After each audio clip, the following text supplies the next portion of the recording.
ನಮಸ್ಕಾರ ಫ್ರೆಂಡ್ಸ್, ನಾನು ಡಾಕ್ಟರ್ ಪ್ರತಿಭಾ. ಇವತ್ತು ಆಹಾರ ನಿಯಮಗಳ ಬಗ್ಗೆ ಹೇಳೋಕ್ಕೆ ಇಷ್ಟಪಡ್ತೇನೆ. ಏನಂದರೆ, ಕೆಲವ್ರಿಗೆ ಇರುತ್ತೆ, ಈಗಿನ ಕಾಲದಲ್ಲಿ ತುಂಬ ಹೆಲ್ತ್ ಕಾನ್ಷಿಯಸ್ ಆಗಿರ್ತಾರೆ. ಡಯಟಿಷನ್ನ ಕಾಂಟ್ಯಾಕ್ಟ್ ಮಾಡ್ತಾರೆ, ಹೇಳ್ತಾರೆ ಡಯಟಿಷನ್ನು, ನೀವು ಓವರ್ ವೆಯ್ಟ್ ಇದ್ದರೆ 1200 ಕ್ಯಾಲರೀಸ್ಗಿಂತ ಜಾಸ್ತಿ ತೊಗೋಬೇಡಿ ಅಂತ. ಮತ್ತು ನೀವು ಅತ್ಯಂತ ಶ್ರಮದಾಯಕವಾದ ಕೆಲಸ ಮಾಡೋದು, ವರ್ಕೌಟ್ ಮಾಡೋರಾಗಿದ್ದರೆ 1800 to 2000 ಕ್ಯಾಲೋರೀಸ್ವರೆಗೂ ತೊಗೋಬೋದು ಅಂತ. ಬಟ್ ನಮ್ಮ ಆಯುರ್ವೇದಿಕಲ್ಲಿ ಏನು ಹೇಳ್ತೀವಿ ಅಂದರೆ, ಆಹಾರನ ಮನುಷ್ಯನ ಜೀರ್ಣಶಕ್ತಿಗೆ ಅನುಗುಣವಾಗಿ ತೊಗೋಬೇಕು. ಈಗ ಡಯಟಿಷಿಯನ್ ಹೇಳಿದ್ದಾರೆ ಅಂದ್ಬಿಟ್ಟು ಬೆಳಗ್ಗೆ ಎದ್ದು ಕೂಡಲೇ ಯಾವ್ದಾರೋ ಒಂದು ಇದು ತೊಗೋತಾರೆ, ಪುದೀನ ಜ್ಯೂಸು ಅಥವಾ ಜೀರಾ ಡಿಕಾಕ್ಷನ್ನು ಅಥವಾ ಓಮ್ ಡಿಕಾಕ್ಷನ್ನು ಏನಾರು ತೊಗೋತಾರೆ. ಮತ್ತು 8 ಏನಾರು ತಿಂಡಿ ತೊಗೋತಾರೆ. ಮತ್ತು 11 ಗಂಟೆಗೆ ಹಣ್ಣು ಏನಾರು ತೊಗೋತಾರೆ. ಕ್ಯಾಲೋರೀಸ್ ಪ್ರಕಾರ ತೊಗೊಳ್ಳೋದು ಸರಿಯೇ ಹೌದು, ಬಟ್ ಅವನಿಗೆ ಅದನ್ನು ಜೀರ್ಣ ಮಾಡೋಕ್ಕೆ ಸಾಧ್ಯನಾ ಅಂತ ತಿಳ್ಕೊಳ್ಳೋದು ಇಂಪಾರ್ಟೆಂಟು. ಯಾಕೆ ಅಂದರೆ, ಬೆಳಗ್ಗೆ ತಿಂದಿದ್ದ ತಿಂಡಿ ಮಧ್ಯಾಹ್ನ 12:30 ಹೊತ್ತಿಗೆ ಜೀರ್ಣ ಆಗಲಿಲ್ಲ ಅಂದರೆ ಡಾಕ್ಟ್ರ್ ಹೇಳಿದ್ದಾರೆ ಕರೆಕ್ಟ್ ಟೈಮಿಗೆ ಊಟ ಮಾಡಬೇಕು ಅಂದ್ಬಿಟ್ಟು ಅವನು ಅದನ್ನು ತೊಗೊಂಡ್ರೆ ಅದು ಇಂಡೈಜೆಷನ್ ಆಗುತ್ತೆ. ಬೆಳಗ್ಗೆ ತಿಂದಿದ್ದ ತಿಂಡಿ ಜೀರ್ಣ ಆದ ನಂತರ ಹೊಟ್ಟೆ ಲಘು ಆಗಬೇಕು ಮತ್ತು ಹೊಟ್ಟೆಯಲ್ಲಿ ಹಸಿವಾಗಬೇಕು, ಅವಾಗಷ್ಟೇ ಅವನು ತೊಗೋಬೇಕು. ಅದು ಜೀರ್ಣ ಆಹಾರ ಲಕ್ಷಣ ಅಂತ ಹೇಳ್ತಾರೆ. ಆ ಪಚನ ಶಕ್ತಿ ಸರಿಯಾಗಿದ್ದಾಗ ಮಾತ್ರ, ಹೊಟ್ಟೆಯಲ್ಲಿ ಹಸಿವಿದ್ದಾಗ ಮಾತ್ರ ಅವನು ತೊಗೋಬೇಕು. ಬರೀ ಕ್ಯಾಲೋರೀಸನ್ನೇ ಒಂದು ಆಧಾರವಾಗಿಟ್ಕೊಂಡು ತೊಗೊಂಡ್ರೆ ಪ್ರಯೋಜನ ಆಗಲ್ಲ. ಮತ್ತು ಕೆಲವರು ಅವರ ಪ್ರಕೃತಿಗೆ ಅನುಸಾರವಾಗಿ ಫುಡ್ಡು ತೊಗೊಳ್ಳಲ್ಲ. ಎಲ್ಲರಿಗೂ ಒಂದೇ ರೀತಿ food, protein rich food, carbohydrate ಕಡಿಮೆ ಮಾಡಿ ಅಂತ ತೊಗೋತಾರೆ. ಬಟ್ ವಾತ ಪ್ರಕೃತಿಯವರು, ಪಿತ್ತ ಪ್ರಕೃತಿಯವರು, ಕಫ ಪ್ರಕೃತಿಯವರು ಅವರವರ ಪ್ರಕೃತಿಗೆ ಅನುಗುಣವಾಗಿ, ಈಗ ಕಫ ಪ್ರಕೃತಿ ಇರ್ತಾರೆ, ದಪ್ಪ ಇರ್ತಾರೆ, ಸ್ಥೂಲಕಾಯ ಇರ್ತಾರೆ, ಅವರು ಸ್ವೀಟ್ ಜಾಸ್ತಿ ಇರೋ ಫುಡ್ಡು ಅಥವಾ ಆಯಿಲಿ ಫುಡ್ಡನ್ನ ಜಾಸ್ತಿ ತೊಗೊಂಡ್ರೆ ಅವರಿಗೆ ಒಳ್ಳೆಯದಾಗಲ್ಲ. ಅದೇ ಪಿತ್ತ ಪ್ರಕೃತಿಯವರು ಈ ಮೆಣಸು, ಶುಂಠಿ ಅದು ಯಥೇಚ್ಛವಾಗಿರೋದು, ಮಸಾಲೆ ಪದಾರ್ಥ ಜಾಸ್ತಿ ಇರೋದು ತೊಗೊಂಡ್ರೆ ಅವರಿಗೆ ಅಷ್ಟು ಒಳ್ಳೆಯದಾಗಲ್ಲ. ಹಾಗೆ ವಾತ ಪ್ರಕೃತಿಯವರು ತುಂಬ ವೃಕ್ಷ ಇರೋ ಡ್ರೈ ಚಪಾತಿಗಳನ್ನ ತಿಂತಾರೆ, ಜೋಳದ ರೊಟ್ಟಿ ತುಂಬ ಒಣಗಿರೋದು, ಅದರಲ್ಲಿ ಎಣ್ಣೆ ಪಸೆನೇ ಇರಲ್ಲ, ಆ ಥರ ಫುಡ್ಡು ತೊಗೋತಾರೆ. ಅಂಥವರಿಗೆ ಅದು ಜೀರ್ಣ ಆಗೋಕ್ಕೆ ಕಷ್ಟ ಆಗುತ್ತೆ. ಯಾವಾಗ ಅವ್ರಿಗೆ ಜೀರ್ಣ ಆಗೋಕ್ಕೆ ಕಷ್ಟ ಆಗುತ್ತೋ ಅವರು ಕ್ರೂರಕೋಷ್ಠಿಗಳಾಗ್ತಾರೆ, ಅಂದರೆ ಕಾನ್ಸ್ಟಿಪೇಷನ್ ಆಗುತ್ತೆ. ನಾವು ಹೆಂಗೆ ಊಟ ಮಾಡಬೇಕು ಅಂದರೆ, ರಾತ್ರಿ ನಾವು 7:30-8 ಗಂಟೆಗೆ ಊಟ ಮಾಡಿದ್ರೆ, ಊಟ ಮಾಡಿದ ಕೂಡಲೇ 100 ಸ್ಟೆಪ್ಸು ನಡಿಬೇಕು. ಅಂದರೆ ಆವಾಗ ಹೊಟ್ಟೆ ಲಘು ಆಗುತ್ತೆ. ಇಲ್ಲಾಂದರೆ ವಜ್ರಾಸನದಲ್ಲಿ ಕೂತ್ಕೋಬೇಕು. ರಾತ್ರಿ ಕರೆಕ್ಟಾಗಿ ನಿದ್ದೆ ಮಾಡಬೇಕು. 7ರಿಂದ 8 ಗಂಟೆ ಚೆನ್ನಾಗಿ ನಿದ್ದೆ ಮಾಡಬೇಕು. ನಿದ್ದೆ ಮಾಡಿದಾಗ ನಮ್ಮ ಇಂದ್ರಿಯಗಳೆಲ್ಲ ಅದರ ವಿಷಯನ ಗ್ರಹಿಸಲಿಕ್ಕೆ, ಗ್ರಾಹ್ಯ ಮಾಡಲಿಕ್ಕೆ ಅನುಕೂಲ ಆಗುತ್ತೆ, ಫ್ರೆಶ್ ಆಗ್ತೀವಿ. ಬೆಳಗ್ಗೆ ಎದ್ದು ಬಿಸಿನೀರು ಕುಡಿಯೋ ಅಭ್ಯಾಸ ಇದ್ದವರು ಸ್ವಲ್ಪ ಬಿಸಿನೀರು ತೊಗೋಬೋದು. ಹಾಗೆ ಡಾಕ್ಟ್ರು 3 ಲೀಟರ್ಸ್ ನೀರು ಕುಡಿಲಿಕ್ಕೆ ಹೇಳಿದ್ದಾರೆ ಅಂತ ನಮ್ಮ ದೇಹಕ್ಕೆ ಅದು ಅವಶ್ಯಕತೆ ಇದೆಯೋ ಇಲ್ವೋ ಗೊತ್ತಿಲ್ಲ. ಅಂತೂ ಸುಮ್ಮನೆ ಓವರಾಗಿ ನೀರನ್ನು ಸಹ ಕುಡಿತಾ ಇರ್ತೀವಿ. ನೀರು ಅಂದರೆ ಬರೀ ನಾವು ಡೈರೆಕ್ಟ್ ನೀರು ತೊಗೋತೀವಿ ಅದಷ್ಟೇ ಇನ್ಕ್ಲೂಡ್ ಆಗಲ್ಲ. ನಾವು ತೊಗೊಳ್ಳೋ ಯಾವುದೇ ರೀತಿ ದ್ರವ ಪದಾರ್ಥ ಇರ್ಬೋದು, ಮಜ್ಜಿಗೆ ಇರ್ಬೋದು ಅಥವಾ ಸಾಂಬಾರು ಇರ್ಬೋದು, ಸಾರು ಇರ್ಬೋದು, ಎಂಥ ಲಿಕ್ವಿಡ್ ಐಟಮ್ಮು ದ್ರವ ರೂಪದಲ್ಲಿ ತೊಗೊಂಡಾಗ ಅದು ನೀರಿಗೇ ಕೌಂಟ್ ಆಗುತ್ತೆ. ಕೆಲವರು ಊಟಕ್ಕಿಂತ ಜಾಸ್ತಿ ನೀರೇ ಕುಡಿತಾರೆ. ಮತ್ತು ಊಟ ತಗೊಳ್ಳುವಾಗಲೂ ಅರ್ಧ ಪೋರ್ಷನ್ನು ಸಾಲಿಡ್ ಫುಡ್ಡಿಂದ, ಏನು ನಮ್ಮದು ಮೇನ್ ಪೋರ್ಷನ್ನು ಊಟ ಅಂತಿರುತ್ತೋ ಅದು ಇರಬೇಕು, 1/4 ಪೋರ್ಷನ್ನು ದ್ರವ ರೂಪದ ಥರ ಇರಬೇಕು. ಇನ್ನು ಇದು ಅವೆರಡು ಚೆನ್ನಾಗಿ ಮಿಕ್ಸ್ ಆಗಿ ಜೀರ್ಣಕ್ರಿಯೆಗೆ ಅವಕಾಶ ಮಾಡಿಕೊಡೋಕ್ಕಾಗಿ ಹೊಟ್ಟೆನ ಖಾಲಿ ಬಿಡಬೇಕು.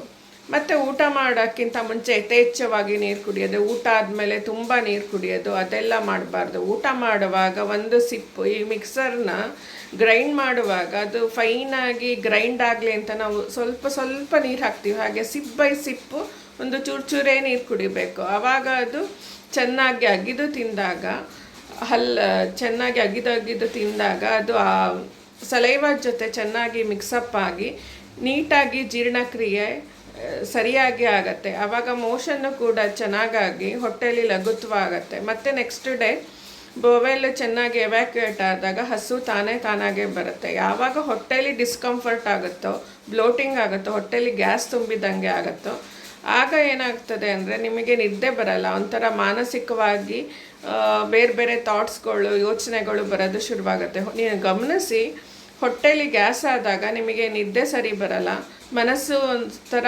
ಫೋಕಸ್ಡ್ ಇರಲ್ಲ, ಆ ಕಡೆ ಈ ಕಡೆ ಏನೇನೋ ಅನ್ವಾಂಟೆಡ್ ಯೋಚನೆಗಳು ಬರೋದು ಆ ಥರ ಎಲ್ಲ ಆಗ್ತಾ ಇರುತ್ತೆ.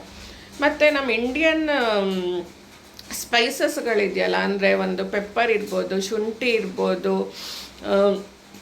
ಹಿಪ್ಪಲಿ ಇರ್ಬೋದು, ಹರಿದ್ರ ಇರ್ಬೋದು, ಸಾಸಿವೆ ಇರ್ಬೋದು, ಯಾವುದೇ ಆಗಲಿ ಅದನ್ನು ಅಡುಗೆ ಮನೆಯಲ್ಲಿ ಉಪಯೋಗಿಸೋದು ತುಂಬ ಒಳ್ಳೆಯದು.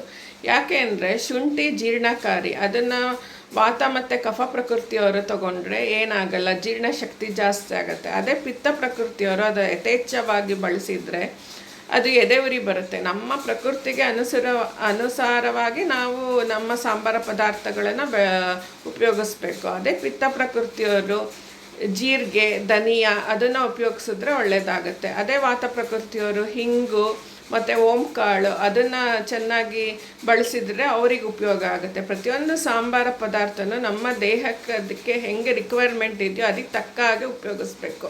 ಮತ್ತು ಈಗ ಕೆಲವ್ರಿಗೆ ಭಯ, ಎಣ್ಣೆ ತುಪ್ಪ ತಿಂದರೆ ನನಗೆ ಕೊಲೆಸ್ಟ್ರಾಲ್ ಜಾಸ್ತಿ ಆಗುತ್ತೆ ಅಂತ. ಲಿವರಲ್ಲಿ ನ್ಯಾಚುರಲ್ ಆಗಿ ಲಿವರಲ್ಲಿ ಕೊಲೆಸ್ಟ್ರಾಲು ಉತ್ಪತ್ತಿ ಆಗೇ ಆಗುತ್ತೆ.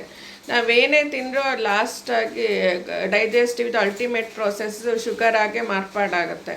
ಕೊಲೆಸ್ಟ್ರಾಲು ದೇಹಕ್ಕೆ ಅಗತ್ಯನೂ ಹೌದು. ನಿಮ್ಮದು ರಿಪ್ರೊಡಕ್ಟಿವ್ ಸಿಸ್ಟಮ್ ಹಾರ್ಮೋನ್ ಉತ್ಪಾದನೆ ಮಾಡೋಕ್ಕೆ, ಸೆಲ್ ವಾಲ್ನ ಪ್ರೊಡ್ಯೂಸ್ ಮಾಡೋಕ್ಕೆ ಕೊಲೆಸ್ಟ್ರಾಲ್ ಬೇಕೇ ಬೇಕು. ಸೊ 1 ಚಮಚ ತೆಳು ಗೀ ಅಂದರೆ ಮೆಲ್ಟ್ ಮಾಡಿರೋ ಗೀನ, ಹಸುವಿನ ತುಪ್ಪನ ತಗೊಂಡ್ರೆ ಏನೂ ಆಗಲ್ಲ. ತುಪ್ಪ ಏನಿದ್ರು ಒಂದು ನಮ್ಮ ಬುದ್ಧಿಶಕ್ತಿನ ಹೆಚ್ಚಿಸುತ್ತೆ, ಜ್ಞಾಪಕ ಶಕ್ತಿನ ಹೆಚ್ಚಿಸುತ್ತೆ, ಶರೀರ ಸದೃಢ ಆಗುತ್ತೆ. ತುಪ್ಪದಿಂದ ತುಂಬ ಬೆನಿಫಿಟ್ಸ್ ಇದೆ. ತುಪ್ಪ ಬಾಲ್ಯಾವಸ್ಥೆಯಿಂದ ಹಿಡಿದು ವೃದ್ಧಾವಸ್ಥೆವರೆಗೂ ತುಪ್ಪನ ಯಾರು ಬೇಕಾದ್ರೂ ತೊಗೋಬೋದು. ತುಪ್ಪ ತಿನ್ನೋಕ್ಕೆ ಹೇಳಿದ್ದಾರೆ ಅಂದ್ಬಿಟ್ಟು ನಮ್ಮ ಬಾಡಿಗೆ ಡೈಜೆಸ್ಟ್ ಮಾಡ್ಕೊಳ್ಳೋಕ್ಕಾಗದೆ ಹೋದರೆ ಯಥೇಚ್ಛವಾಗಿ ತುಪ್ಪ ತಿನ್ನೋದು ಒಳ್ಳೆಯ ಅಲ್ಲ. ನಮ್ಮ ಜರಣಶಕ್ತಿ ಅಂದರೆ ನಮ್ಮ ಜೀರ್ಣಶಕ್ತಿಗೆ ಅನುಕೂಲಕ್ಕೆ ತಕ್ಕಂತೆ ನಾವು ತುಪ್ಪನ ಬಳಸ್ಕೋಬೋದು. ಅಡಲ್ಟ್ರೇಟೆಡ್ ತುಪ್ಪ ಎಲ್ಲ ಉಪಯೋಗಿಸ್ಬಾರ್ದು. ಒಳ್ಳೆ ಹಸುವಿನ ತುಪ್ಪ, ಅದರಲ್ಲೂ ದೇಸಿ ಹಸುಗಳ ತುಪ್ಪನ ಉಪಯೋಗಿಸಿದ್ರೆ ತುಂಬ ಒಳ್ಳೆಯದು.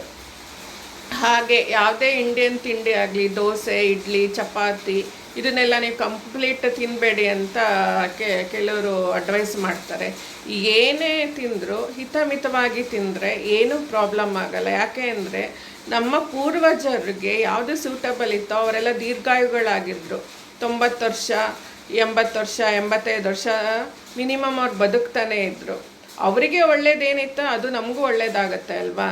ನೀವು 2-3 ದೋಸೆ ತಿನ್ನೋ ಜಾಗದಲ್ಲಿ 5 ದೋಸೆ ತಿನ್ನೋದು, 4 ಇಡ್ಲಿ 3 ಇಡ್ಲಿ ತಿನ್ನೋ ಜಾಗದಲ್ಲಿ 8-9 ಇಡ್ಲಿ ತಿನ್ನೋದು, ಆ ಥರ ಮಾಡಿದ್ರೆ ತಪ್ಪಾಗುತ್ತೆ. ಅಂದರೆ ಓವರ್ ಈಟಿಂಗ್ ಹ್ಯಾಬಿಟ್ಸ್ ಮಾಡಿದ್ರೆ ತಪ್ಪಾಗುತ್ತೆ. ಅದನ್ನು ಸರಿಯಾದ ರೀತಿಲಿ ಬಳಕೆ ಮಾಡಿ ಹಿತಮಿತವಾಗಿ ತಿಂದರೆ ಏನೂ ತೊಂದರೆ ಆಗಲ್ಲ.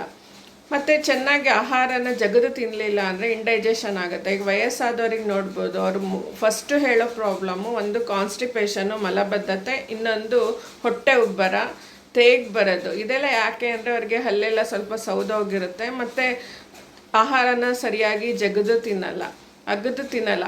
ಆ ಥರ ಯಾವಾಗ ಮಾಡ್ತಾರೋ ಅವರಿಗೆ ಇದು ಇಂಡೈಜೆಷನ್ ಆಗುತ್ತೆ ಮತ್ತು ಕಾನ್ಸ್ಟಿಪೇಷನ್ ಆಗುತ್ತೆ. ಮತ್ತು ಮನೇಲಿ ಒಂದು ಮಜ್ಜಿಗೆನ ಕುಡಿಯೋ ಕ್ರಮ ಬೆಳೆಸ್ಕೊಳ್ಳಿ. ಮಜ್ಜಿಗೆಗೆ ಒಂದು ಹಿಂಗಿನ ಒಗ್ಗರಣೆ ಕೊಟ್ಟು ಮಜ್ಜಿಗೆ ಮಾಡೋದು ಒಂದಿನ, ಇಲ್ಲ ಅಂದರೆ ನಮ್ಮ ಆಯುರ್ವೇದಿಕ್ದು ಹಿಂಗ್ವಾಷ್ಟಕ ಚೂರ್ಣ ಇದೆ ಅದನ್ನು ಮಜ್ಜಿಗೆಗೆ ಹಾಕಿ ತಿನ್ನೋದು, ಇಲ್ಲ ಅಂದರೆ ಅದಕ್ಕೆ ಓಂಕಾಳು ಒಗ್ಗರಣೆ ಕೊಟ್ಟು ಮಜ್ಜಿಗೆ ಹಾಕ್ಕೊಳ್ಳೋದು, ಇಲ್ಲ ಶುಂಠಿ ಒಂದಿನ ಡಿಫ್ರೆಂಟ್ ಫ್ಲೇವರ್ನ ಹಾಕ್ಕೊಂಡು ಮಜ್ಜಿಗೆ ಕುಡಿಯೋದು. ತೆಳು ಮಜ್ಜಿಗೆ, ಮಸಾಲೆ ರಹಿತ ಮಜ್ಜಿಗೆನ ಮಾಡ್ಕೊಂಡು ಕುಡಿಯೋದು ಅಭ್ಯಾಸ ಮಾಡ್ಕೊಳ್ಳಿ. ಮತ್ತು ಆವಾಗವಾಗಲೇ ಬಿಸಿನೀರು ಕುಡಿಯೋದು. ಬಿಸಿನೀರು ಕುಡಿಯೋದ್ರಿಂದ ನಿಮಗೆ ಜೀರ್ಣಶಕ್ತಿ ಜಾಸ್ತಿ ಆಗುತ್ತೆ. ಬಿಸಿನೀರು ಆವಾಗವಾಗಲೇ ಕುಡಿಬೇಕು. ಬೆಳಗ್ಗೆ ಎದ್ದ ಕೂಡಲೇ ಟೀ ಎಲ್ಲ ಕಾಫಿ ಕುಡಿಯೋ ಬದಲು ಏನಾರ ನಿಮ್ಮ ಪ್ರಕೃತಿಗೆ ಅನುಸಾರವಾಗಿ ಒಂದು ಬಿಸಿ ನೀರು ಅಥವಾ ಜೀರಿಗೆ ಬಿಸಿ ನೀರು ಅಥವಾ ಕೊತ್ತಂಬರಿ ಬಿಸಿ ನೀರು, ಶುಂಠಿ ಇದು ಬಿಸಿ ನೀರು ಅಂದರೆ ಇದರೆಲ್ಲ ಮಿಕ್ಸ್ ಮಾಡಿ ತಯಾರು ಮಾಡಿದ ಬಿಸಿ ನೀರನ್ನು ಕುಡಿದ್ರೆ ನಿಮಗೆ ತುಂಬ ಒಳ್ಳೆಯದಾಗತ್ತೆ. ಮತ್ತು ಇನ್ಫಾರ್ಮೇಷನ್ ಬೇಕಿದ್ದಲ್ಲಿ ನನ್ನ ಯೂಟ್ಯೂಬ್ ಚಾನಲ್ನ ಸಬ್ಸ್ಕ್ರೈಬ್ ಮಾಡಿ. Thank you.